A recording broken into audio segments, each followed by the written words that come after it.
guys, we're back talking some more Season 2 of Chucky on the channel. We have reached the conclusion to Season 2, the finale. It's been a very fun season. It's been up and down a little bit as far as the storylines go, but overall, I have enjoyed it. Wasn't really sure where we were going to go with the finale because a lot of stuff seemed like it was wrapped up last week and we were just kind of tie up some loose threads for this finale, but they go in some pretty wacky directions that I was not expecting with this finale. They went all out with the finale with this blood-soaked holiday conclusion with some great setup for a possible Season 3. I even wore a sweater today because the episode is holiday themed. It's Christmas time. Before jumping into the finale, I was kind of bummed out that we kind of just left off Incarnate Lord and moved on to this epilogue with the holiday season, because I would have liked to have known how Incarnate Lord dealt with the whole fact that Father Bryce exploded and also Sister Ruth was murdered. We just kind of ignore that for the finale. That could definitely just be a me thing, wanting some form of epilogue for the Incarnate Lord stuff, since that was the bulk of this season.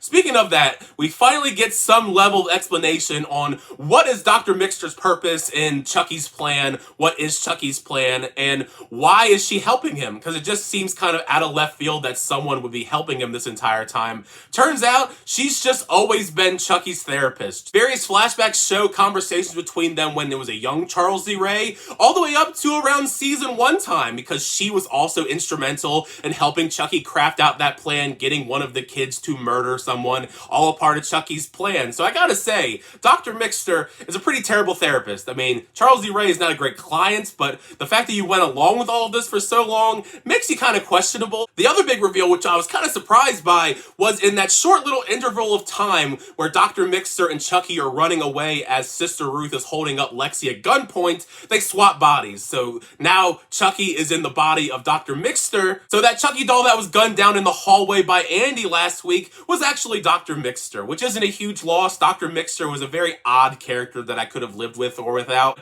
It was kind of fun to me that he goes back to Dr. Mixter's office and opens up a Caputo safe. So that was a pretty fun Easter egg relating to Eddie Caputo. And there is another Chucky doll in there for him to raise hell with. So I guess all along, the plan potentially was Charles Lee Ray was just trying his hardest to get back into a Chucky doll. As an overarching plan across the entire season to get him into a Chucky doll, it does feel a little bit underwhelming, especially compared to the first season where there was going to be a whole wave of Chucky dolls going all across the US that got foiled. This time, it feels much lower stakes. That isn't to say I'm using it necessarily as a negative, but I do think it is a little bit disappointing. One of the things I do kind of consider kind of an annoying thing that they keep using over the course of Season 2 is they keep bringing up that this is the last Chucky doll many different times, and it isn't the last Chucky doll. We keep getting the big reveal, there is another one after there's a loss of another Chucky doll, and after a while it kind of lost its impact for me. But the more exciting portion of the finale is the fact that it is a holiday-themed episode. All the kids are going back home for the holidays. Chucky is buying himself a chainsaw from a magazine with his Chucky credit card. Still don't know how the hell he got a credit card, but hey, I guess anybody can get a credit card these days if Chucky can get one. Unfortunately, Jake and Devin don't have parents to come home to, so it was nice to have Lexi invite the two of them over to her mom's house, even though her mom is the worst person in the world, so it's kind of a blessing and a curse to be living with Lexi's mom in this very nice house. We're reminded very quickly, because we haven't seen too much of Lexi's mom in Season 2, just how superficial, rude, and social media obsessed she is, which is ironic because her social media obsession ends up being her downfall because Tiffany sees that she has that doll, so she's going to try and steal that doll to change back into a doll, because of course you can't do that with Jennifer Tilly's doll because she got splattered all over the freeway. It took almost all season to finally get back around to that doll, but at least it did eventually end up coming into play and be an integral part to the episode. Speaking of Tiffany, we do get a follow-up with her, Glenn, and Glenda after Glenn stepped in front of her and took the bullet for her last week. The prognosis is not looking good when Glenda goes to check up on them in the hospital. They only have a few days to live, so lo and behold, that doll comes in handy. We're going to switch both of these kids back into the doll. The Glenda doll once again lives. The hijinks that ensue to get to that point, though, were pretty fun. It was great seeing Jennifer Tilly sneak in with no problem whatsoever somehow. I mean, she's a great actress, but I'm figuring by now she should have probably been arrested, so she keeps going around all these different places and hiding. That poor guard, though, just the wrong place at the wrong time, gets knocked out unconscious by Tiffany, and then Glenda does something I was kind of surprised by, because they decide to not only just turn up the defibrillator, but use it on this guy, and he just burst into flames. That is probably the strongest defibrillator I've ever seen to cause a man's whole entire body to be charred. But it was still a pretty cool effect and extremely effective when the nurse walks in, sees this charred corpse on the floor with Glenn and Glenda's human bodies dead inside of the hospital bed. The most perplexing part about this whole process, transferring Glenn and Glenda's souls back into the doll, now going by Gigi, is the fact that the voice changes back to Billy Boyd now that they're both in the doll once again. Don't get me wrong, it was great to see that Billy Boyd returned and is voicing Glenn and Glenda, but I figured because they were human for almost 18 years now, so I kind of just assumed that Lachlan Watson was going to continue voicing the character moving forward, whether it be a doll or human. But Billy Boyd's a nice surprise. I was kind of bummed out, though, that Gigi is now going to go off and venture and explore England and their roots and all of that stuff. I don't know. It was nice to see Glenn and Glenda return to the show after all of these years, but I don't feel like they really added all that much in the long run, unfortunately. So we'll see maybe in the future of the franchise, maybe they'll get a much bigger role.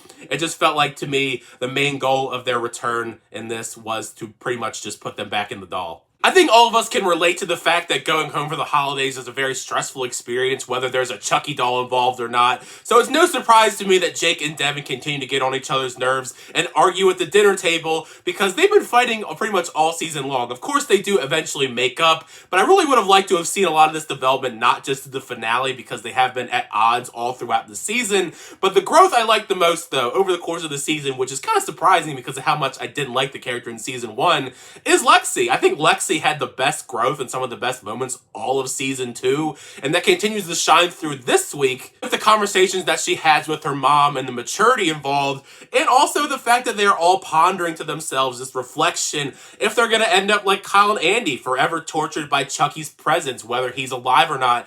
And the answer to that question seems to be yes, because he comes down the chimney. Santa Chucky with a chainsaw comes down the chimney practically at the exact same time that Tiffany rolls up to grab the doll. And this is, from this point on in the episode, things just get all out insane. You gotta love that Lexi's mom comes downstairs expecting some level of intruder, but she's completely fine with the fact that Jennifer Tilly is waltzing into her house unannounced at night alone on Christmas Eve. Don't get me wrong, if Jennifer Tilly decided to walk into my house, I might be cool with it too, but I might ask a little bit of questions because I'd be a little bit confused. You know, I thought I was prepared mentally on what to expect with Chucky using a chainsaw, because I knew at some point in this episode he was gonna have to use it on somebody, but they shocked me with just how brutal the kill was that he uses the chainsaw with. I was not expecting him to leap in the air and cut Lexi's mom in half all the way down her body. It's so insanely bloody, gory, and just messed up in general. It's a great kill, but I don't think I can show that on YouTube, so just look it up somewhere if you want to see it. But probably the coolest, most intense kill of the entire series. Over the course of the franchise, ever since Tiffany was introduced, you know, the relationship between Tiffany and Chucky has been very on and off. They've had many different squabbles over the years, some killings here and there, but usually at the end of the day, they do reconcile. But I do think that this episode kind of hammers home the idea that we're past the point of reconciliation. There's just no going back after this. Between their disagreements here, and then Chucky wanting to teach Gigi a lesson, and then Tiffany doesn't help out Chucky when he's pinned down and gets sawed into by Lexi. That was the other awesome kill in this episode, was another Chucky kill. But this one might be the most brutal Chucky death since maybe Child's Play 3, when he was just torn to pieces in the giant industrial fan. Lexi getting this great moment to shine and killing Chucky in this instance kind of hammers home to me that she kind of has been the lead of season 2 mostly, because Jake got the final kill on the Chucky in season 1, and I feel like a large part of this season's focus, at least plot-wise, has been on Lexi, and she gets to avenge her mom's death almost instantaneously,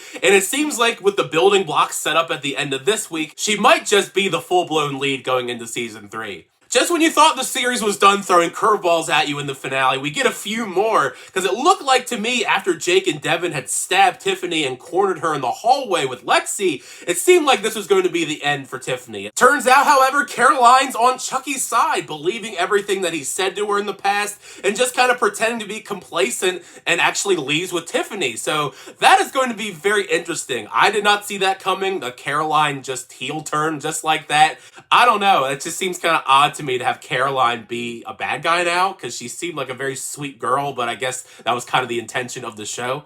If there is a season 3 of Chucky, which I assume there will be because this show is so popular, I will be excited to see where we explore the storylines now that Lexi, Jake, Devin, and I guess maybe Miss Fairchild as well, because she gets to a pop-up at the end for a little cameo. They're all going to be sticking together to try and get Caroline back from Tiffany's grasp. Plus, you gotta bring back Andy and Kyle. It sucks that they're gonna have to remind them that the battle isn't over since they kind of rode off into the sunset all happy last week. But also Nika. We get a Nika appearance finally in the finale because she's on the hunt trying to kill Tiffany still, which, you know, I gotta respect. I totally understand why Nika hates Tiffany. But in this instance, it seems like she may have been beaten to the punch because she tries to do the whole incantation to go into the doll. It doesn't work. And once again, we get the same twist I was talking about that kind of frustrates me, and that doll the entire time was another Chucky doll in disguise. I should have known this twist was coming with the way that Caroline was talking about Chucky and the way that Chucky has been telling her all of these things, which I assume happened off screen all throughout season 2 while we weren't focused on them because we were at Incarnate Lord. I don't know. We'll see where that goes with Tiffany, if she survives or not. I really don't think you should kill off Jennifer Tilly. I mean, Jennifer Tilly, at this point in the character, is too pivotal, I guess, to the franchise and the plot going forward, but I totally get if Chucky wants to kill her. A lot of people want to kill Tiffany at this point, let's be honest. Also, you gotta love, once again, they have Chucky by the fireplace, this time around doing a 12 Days of Christmas Chucky remix. Pretty great stuff right there. But yeah, all around, the finale was pretty fun. I am a bit more mixed on the season as opposed to season 1. I think season 1 just overall as a story was a bit stronger. Season 2 was kind of all over the place at points, but I still overall enjoyed myself, and I'm very excited to see where the story continues into a potential season 3. But make sure you share your thoughts down below. What did you think of this finale for season 2 of Chucky? Did you like the season? Did you not like the season? How'd you feel about the finale in itself? Were you shocked at the chainsaw death with Lexi's mom, and also all the other things that happened? Share any thoughts or theories you may have on where we're going to go with these plot lines in a potential season 3, because part of the fun is having the conversation with you guys in the comment section down below. Thank you guys, always sharing the reviews. I always do appreciate it, and also thank you guys for sticking around and talking Chucky with me every single episode, whether it be season 1, season 2, or if you stuck around for both. I really do appreciate it. If you haven't already, make sure you leave a like on the video and also subscribe to the channel so we update reviews, reactions, unboxings, and more. Next time, I'll see you guys later.